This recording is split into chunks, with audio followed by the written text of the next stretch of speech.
India is compelled to note that the delegate of Pakistan has yet again resorted to unwarranted remarks on the Indian Union territory of Jammu and Kashmir. Such repeated references neither validate their illegal claims nor justify their state-sponsored cross-border terrorism. Jammu and Kashmir was, is, and will always be an integral part of India. We would advise Pakistan not to try to divert the attention of this forum to drive their parochial and divisive agenda. We gather today at a pivotal moment for UN peacekeeping, an institution that has served as a beacon of hope and stability, and hence it is imperative that we reflect on the lessons of our past and adapt our strategies to meet the challenges of the present and future. At the same time, it's important to underline that any re-evaluation and remodeling of the peacekeeping infrastructure must be rooted in consensus. In this context, I'd like to emphasize on the following key elements. First, UN peacekeepers today have to contend with the presence of non-state actors, armed groups, terrorists, as well as transnational criminal networks. Technological advancements have created new challenges in the form of misinformation, disinformation, and malinformation, and hate speech, new age weapons, including drones, IEDs, etc. These are but a few new realities that peacekeepers are up against. Second, adapting peace operations to new realities cannot happen unless those on the ground, the troop and police contributing countries, are made part of the mandate formulation process at every stage. Third, countering modern challenges to peacekeeping demands that missions are adequately funded and resourced. Resources need to be commensurate with the mandate. The current state of uncertainty over funding and the mandate resource mismatch is neither sustainable nor comforting nor desirable, particularly for countries from the global south who contribute the lion's share of troops. Fourth, rationalization of peacekeeping missions is essential for the efficient allocation of resources. Redundant missions that continue on political life support without operational rationale, only for propaganda purposes, divert resources from urgently required peacekeeping missions and undermine the credibility of the UN. Fifth, with respect to peace building by peace operations, Madam President, national ownership should remain the core principle in all peace-building initiatives and activities. We encourage greater coherence and coordination between resident coordinators and the UN entities to support the national peace-building priorities of host states by peace operations, including during the mission transition. Further, we strongly support the WPS and the YPS agenda and greater engagement of the Peacebuilding Commission with international financial institutions to provide financing for peace-building activities.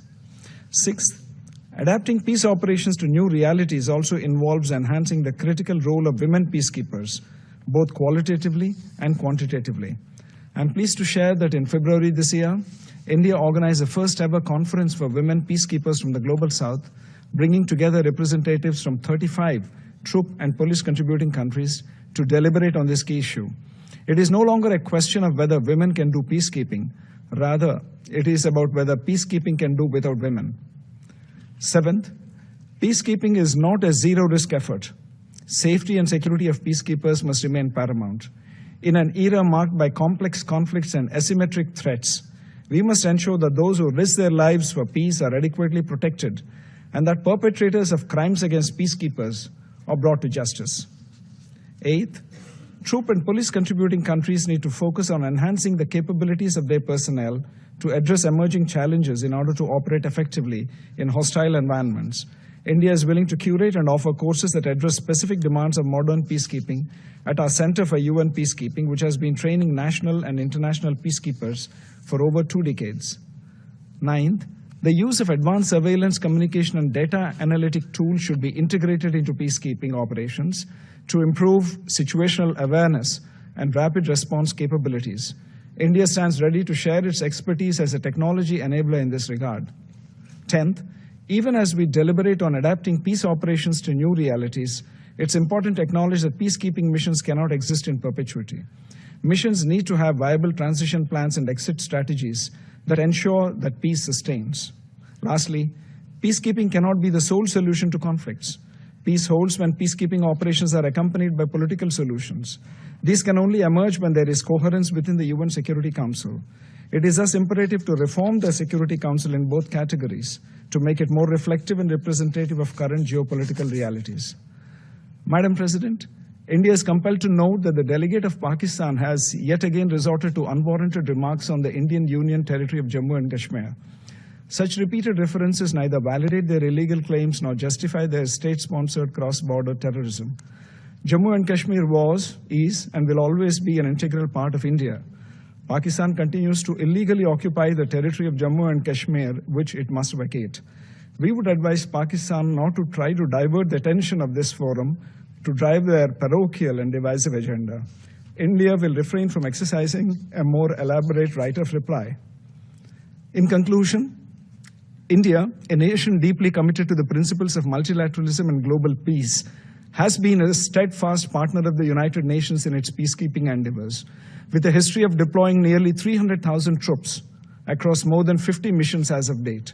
We pay tribute to more than 4,000 UN peacekeepers, including 182 Indian personnel, who have made the ultimate sacrifice in the service of peace, and towards that, seek the earliest completion of the memorial wall in their honor.